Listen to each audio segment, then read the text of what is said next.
नदीम अपने दादाजी के पुराने घर पर पहुंचता है। चांदनी रात में एक छायाकृति, पुराना घर, चंद्रमा की सतर्क निगाहों के नीचे अंधेरा और प्रभावशाली दिखता है।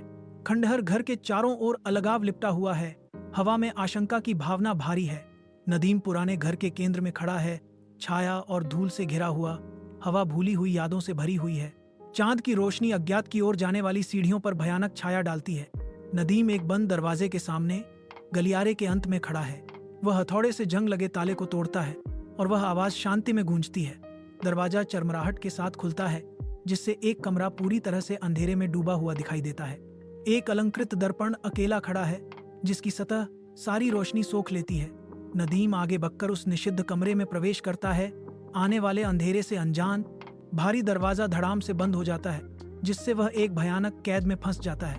वह घूमता है, उसका दिल उसके सीने में धड़क रहा है, क्योंकि वह अपने सबसे बुरे सपने का सामना करता है। एक आकृति छाया में खड़ी है, जो नदीम के रूप को प्रतिबिंबित करती है, लेकिन उसकी आंखें नरक की आग की तरह जल रही हैं। नदीम को आतंक जकड़ लेता है। वह प्राणी नदीम पर झपटता है।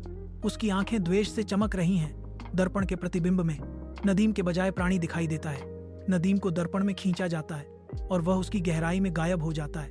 नदीम का चेहरा पहने प्राणी बाहर निकलता है। अब इंसान नहीं रहा।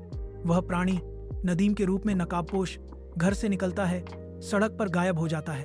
घर चुपचाप खड़ा है, अपने रहस्यों की रक्षा कर रहा है।